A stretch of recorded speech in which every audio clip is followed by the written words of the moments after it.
Hello et bienvenue dans les chroniques d'une cordonnière. Je suis Christelle, je suis ravie de vous retrouver. Aujourd'hui, on accueille... Alors, comment je t'appelle? Je t'appelle Barbara, je Ah, t'appelle Supernet, du coup, je ne sais pas. comme t'es le plus à l'aise en fait. Ok, ben, je vous présente dans ce cas Barbara de Supernet qui vient nous parler de son super projet qui n'est déjà plus un projet en fait, puisqu'il a déjà été réalisé dans la matière. Tu vas pouvoir nous raconter tout ça, mais est-ce que tu peux d'abord nous dire qui tu es? Alors ben donc je suis maman de deux petits garçons qui ont 5 et 8 ans. Je suis enseignante, je suis coach, je suis multicasquette et je suis aussi Supernet. Supernet, eh bien avec Supernet, j'ai pour mission de aider les enfants à ranger dans la joie et la bonne humeur. Voilà. Alors, je suis sûre que les parents qui entendent ça se disent, ah tiens, finalement, je regarderai bien un peu plus longtemps la vidéo. Alors, j'ai plein de questions à te poser. Ça t'est Oui. venu? En quoi ça consiste? Parce que bon, les parents, ils vont se dire, ouais, c'est super son truc, mais concrètement, comment on fait? Donc voilà, soit tu nous expliques d'abord comment a émergé cette idée, soit tu nous expliques directement comment ça fonctionne, sens-toi libre de présenter ton bébé comme tu veux. Bah écoute, l'idée elle est née pendant le confinement puisque on était tous coincée à la maison avec mes enfants, évidemment. Et du coup, bah, les enfants mettent un peu plus de bazar, voilà. Et nous, on n'a pas forcément plus de temps pour les faire ranger. Et moi, à un moment donné, voilà, je supportais plus le bazar ambiant qui régnait tout le temps. Et je pétais un câble, quoi. Et les faire ranger, c'était très compliqué. Et puis, à un moment donné, je me suis dit, OK, pose-toi, arrête de péter un plomb parce que j'étais en train de devenir, enfin, de suivre un modèle qui ne me plaisait pas, qui m'a un peu traumatisée, on va dire, quand j'étais gamine par rapport au rangement. Donc, je fais non, stop, je veux pas de ça avec mes enfants. T'es prof, t'as suivi une formation de home organizing, tu dois bien pouvoir trouver une astuce pour y arriver. Et l'idée, bah, elle a fait son chemin comme ça, et ça a d'abord été de trouver des manières originales de ranger. Ça, c'est le jeu. Et puis de me dire, oui, mais c'est bien beau de les faire ranger de telle manière, mais l'idée, c'est aussi que ça dure. Et pour que ça dure, c'est bah, en fait que les enfants ils comprennent à quoi ça sert. En fait, les enfants, ils sont comme nous adultes. Hein, quand on leur demande de faire quelque chose, ils aiment bien de savoir quelle est l'utilité, le but derrière. Et je me suis dit, OK, des petits enfants, le mien, quand Supernet est né, Xavier, il avait, je crois, 2 ans et demi quand j'ai commencé ça. Donc, commencer avec des arguments de grands, tels que, bah, tu sais, il faut ranger pour pas casser tes jouets, il faut ranger pour pas les perdre, c'est pas forcément parlant à cet âge-là. Donc, je dis, OK, il faut trouver un autre moyen de faire passer le message sur le pourquoi. Et là, j'ai décidé de travailler sur les 5 sens. Donc, j'ai créé, en fait, toute une méthode, vraiment, voilà.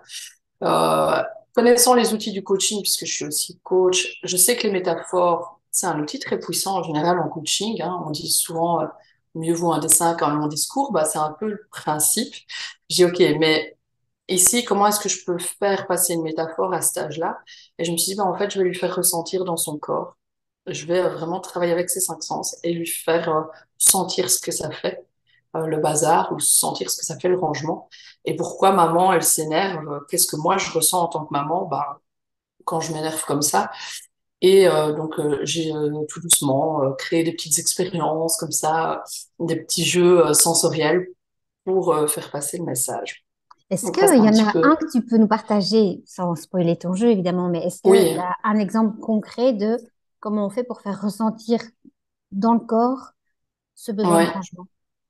Alors, si je prends le sens de la vue, qui est un des sens les plus développés, on va dire, les plus forts chez tout le monde, ce serait par exemple de demander à l'enfant, OK, alors, est-ce que par exemple, tu as déjà regardé le soleil? Ouais, mais est-ce que tu as déjà essayé de le regarder sans des lunettes de soleil? Souvent, on a tous petits déjà essayé de tenter.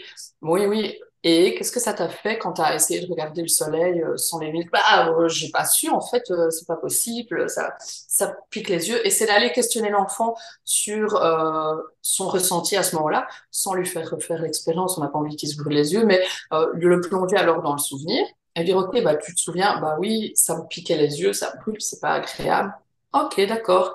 Et maintenant, est-ce que tu as déjà regardé le soleil, mais avec des lunettes? Bah oui, et c'est plus facile ou pas? Ah oui, oui, là c'est tranquille. Enfin, et donc le questionner, eh ben en fait, ce serait de lui dire, bah tu vois, quand moi, je vois le bazar, c'est comme si je regardais le soleil sans les lunettes de soleil. Si le bazar devait avoir une lumière, ben, ce serait celle du soleil, mais sans les lunettes. Tandis que quand maman, elle est cool parce que c'est rangé, ben, c'est comme si le rangement, il avait la lumière du soleil, mais avec des lunettes de soleil. D'accord. Voilà un petit peu l'idée. Oui, je me demandais où tu allais en venir avec ton histoire de soleil, mais effectivement, oui, c'est. Et j'imagine que tu le fais pour lui aussi, pour qu'il le fasse, évidemment, qu'il range pour lui Voilà. aussi et pour Ouais. trouver un certain confort dans. Ouais, ouais. Donc, c'est de leur faire vivre, en fait, pour chaque sens, au moins une expérience différente, une par sens, et vraiment de prendre le temps. Donc, du coup, ça travaille aussi un peu la pleine conscience, puisque c'est vraiment, on fait ça calmement, posément, et on invite vraiment l'enfant à dire qu'est-ce que tu ressens dans ton corps, qu'est-ce que tu ressens aussi comme émotion. Parce que, bah voilà, quand tu vas, par exemple, si je reprends l'idée du soleil, si tu regardes le soleil sans des lunettes, ok, physiquement tu ressens que ça brûle les yeux, que ça pique, mais peut-être que ça va te mettre une émotion particulière, quoi. Oui, de l'agacement, ça m'énerve, ou que sais-je. Alors que quand tu fais un grand soleil et qu'on porte des lunettes de soleil, ben, on peut avoir plus de joie. Donc c'est aussi lui dire, bah, tu vois, bah, en fait, moi, c'est cette émotion-là que je vais ressentir quand je vois le rangement, bah, en fait, je ressens cette joie du soleil qui brille, mais où je suis protégée. Donc, c'est vraiment aussi travailler sur ça, sur leur pleine conscience du ressenti physique, mais émotionnel aussi. Donc, ça rejoint un Ok. peu ce que tu fais. Ouais, ouais, c'est ce que j'étais en train de me De dire. loin, mais Oui, non, mais bien sûr, mais voilà, après, je pense que qu'on a, personne n'a rien inventé, il y a un truc là et chacun met ses couleurs et l'agence à sa sauce, et c'est ça ouais. qui est génial, c'est ça qui est cool. Euh, alors, tu parles de ton fils qui était tout mini, ton jeu de cartes, il est à partir de quel âge alors? À partir de 3 ans.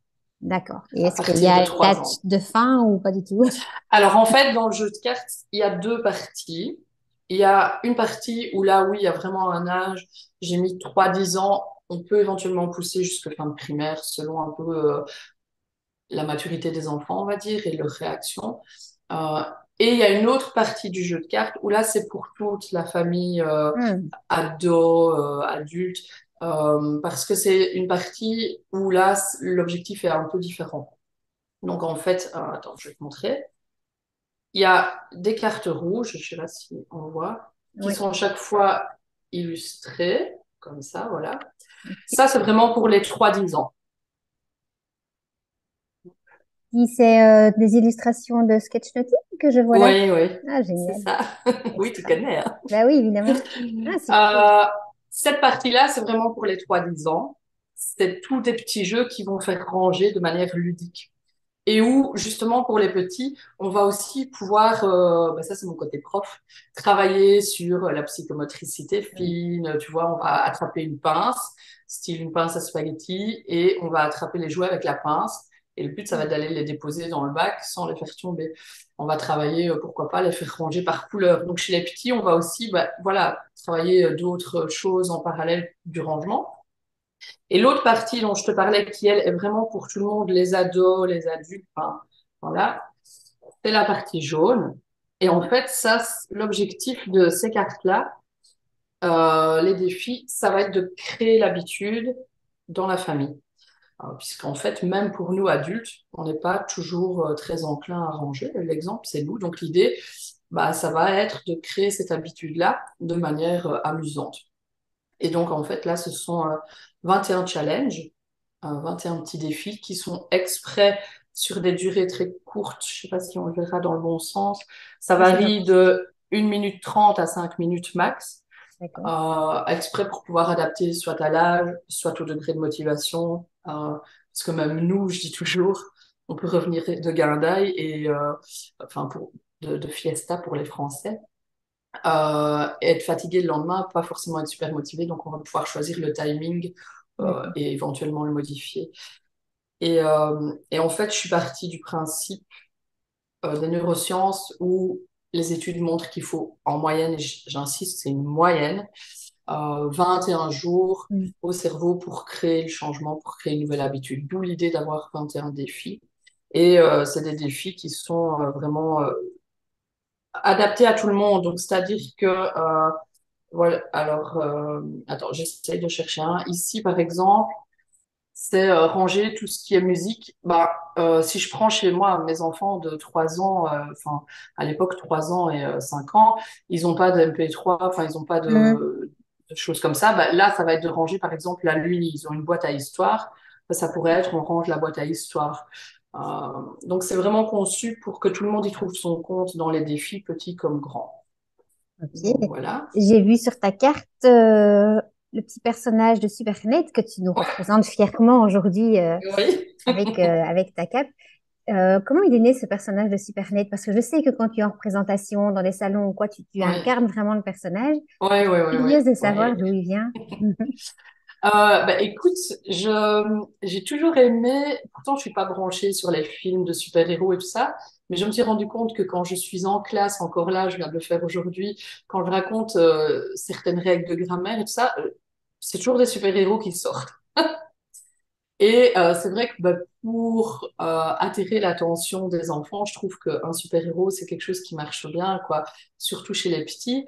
Et au tout début, où je me suis lancée dans ces histoires d'expériences sensorielles, l'idée, c'était aussi de se dire, OK, je vais t'aider à développer des super-pouvoirs. Et donc, ben, la vue, tu vas avoir une Mm. vision laser, des choses ainsi. Et du coup, tout doucement, je me suis dit, bah oui, en fait, une super-héros, une super-héros. Le nom, par contre, a été très. Enfin, moi, je galérais à trouver le prénom, enfin, le nom du héros. Et c'est une copine qui m'a soufflé le nom, que je remercie. Euh, voilà, j'étais chez elle pour autre chose, pour une mission Homogenizing, et je lui explique mon projet et tout. Puis direct, elle me sort, bah, super. Ah oui. Eh ben, merci. Donc voilà, ça, c'est l'idée. Et c'est vrai qu'en fait, maintenant, comme tu le disais, quand je suis sur des salons ou quoi, si j'ai pas la cape, c'est pas pareil pour moi. Bien sûr. Donc, tu es en train de nous dire que, un, c'est possible d'avoir une maison rangée. Deux, c'est possible qu'elle Oui, soit rangée, pas si nous, on s'est évertué à la ranger nous-mêmes. Et qu'en plus, ça peut se faire de manière ludique et coopérative avec tous les membres de la famille. Ça fait rêver quand même. ouais. Bah, c'est vraiment le but, tu vois. En fait, euh, voilà, moi, mon papa était très strict, très, très dur, voilà, dans notre éducation. Et je voulais vraiment pas que le rangement soit vécu de cette manière-là avec mes enfants, sous la menace, sous la peur. Or, je sentais que je partais dans ce chemin-là, quoi. Et quand j'ai vu ça, je fais non, vraiment, moi, c'est pas comme ça que je vois l'éducation de mes enfants et encore moins sur une corvée qui euh, certains adorent hein, ranger, mais clairement, je fais pas partie des gens qui adorent ça. Mm. Voilà, donc je voulais pas que cette corvée pèse vraiment lourd, quoi. Mm. Et l'idée, c'est que voilà, comme je suis dans un système où je veux une éducation vraiment bienveillante et où on est plus sur la coopération, pour moi, c'était une évidence qu'il fallait que je passe par le jeu, quoi. Mm. Oui, et ce que j'aime Et en beaucoup plus dans... de, Non, vas-y, ouais, vas-y, vas-y. ben, et en plus, voilà, le jeu va vraiment permettre, parce que c'est 3-10 ans, mais moi, j'invite toujours, quand j'explique le jeu aux parents, à rejouer avec les enfants. Donc, c'est pas les enfants tout seuls, ok, papa et maman qui regardent et on regarde comment vous faites. Non, c'est vraiment, on inclut les parents dans le jeu. D'ailleurs, moi, mes enfants, voilà, ils ont leur petite carte préférée et ils vont me dire, maman, on fait un 2 3 super net et ils veulent que je sois avec eux. Et je trouve ça génial parce que, ben, en fait, nous, ça nous refait plonger en enfance parce qu'il y a certains jeux où les parents vont reconnaître, hein. Il y a des petits jeux qui sont des cours de récréation et que j'ai adaptés. Mm. Mais voilà, donc nous, ça nous replonge aussi, je trouve, dans ces moments d'enfance. Et ça permet de recréer peut-être le lien aussi Mm. entre parents, enfants. Où, voilà, parfois on prend plus le temps de jouer avec eux. Ben, ici, on joint l'utile à l'agréable. Oui, c'est ça. Et ce que j'aime beaucoup dans cette éducation bienveillante, c'est elle n'est pas bienveillante que pour les enfants. Parce que c'est souvent ça qu'on oublie, hein, c'est les parents. Donc, dans ce que tu proposes, je trouve que c'est bienveillant autant pour les enfants que pour les parents et les reconnecter à leur enfant intérieur, c'est génial. Et effectivement, comme toi, ça peut les aider quel mot je vais utiliser, à faire un peu de résilience par rapport à peut-être des trucs qu'ils ont vécu quand ils étaient petits et qui peuvent Mm, reconstruire et recréer de façon beaucoup plus agréable, quoi. Comment on fait ouais. si on veut s'approprier ton jeu? si on veut l'acheter en Ben, on peut ligne. aller sur le site Coach Supernet, tout attaché, coachsupernet.com. Et là, il y a toutes les informations. Il est disponible donc en ligne, ou alors il y a deux magasins, mais vraiment dans ma région, un magasin à Spie, la Tanière des Ours, et à Jamblou, le Petit Napo, où il y a moyen de l'acheter aussi. Mais sinon, pour le moment, c'est principalement en ligne, ou alors voilà, on peut m'envoyer un petit message aussi, c'est tout à fait possible, comme ça, hein. Voilà, voilà. Cool. Ben écoute, à moins que tu aies quelque chose à ajouter sur ton jeu, Non, pas comme ça. pas en dire de Je trop, que les pense que parents je puissent vous ai... découvrir aussi. Oui, c'est ça. Ah ben écoute, alors en tout cas, moi je suis admirative de ta façon, alors c'est un mot à la mode, mais de ta résilience, et d'avoir transformé un truc qui était lourd et pénible petit en quelque chose de... T'as transcendé en fait ce que tu as vécu quand tu étais petite Mm. et ça te permet d'offrir une autre version de toi à tes enfants. Je trouve ça génial. Et je sens que ma Merci. voix part, donc on va clôturer. Je souhaite en tout cas longue vie à Supernet et à Barbara, la Merci. maman de Supernet. Je Ouais. te souhaite en tout cas qu'il y ait un maximum de personnes qui puissent transformer cette charge, cette corvée. C'est comme ça qu'on appelait quand on était petit, hein. C'était les charges Ben voilà, générationnelles, ouais. le truc horrible, quoi. Ouais, ouais. Mais ça peut changer seulement si on l'a décidé. Donc c'est assez Voilà. cool. Merci à toi d'avoir accepté mon invitation, Ben, vraiment. merci aussi. Si vous pensez, je crois hein, que c'est le cas, que cette vidéo peut intéresser d'autres parents un peu dans la détresse du bazar de leur maison, n'hésitez pas à la partager autour de vous et à aller voir ce que propose Barbara et Supernet. Je vous souhaite Voilà. de prendre bien soin de vous et je vous dis à tout bientôt. Ciao. Merci Barbara. Merci à toi.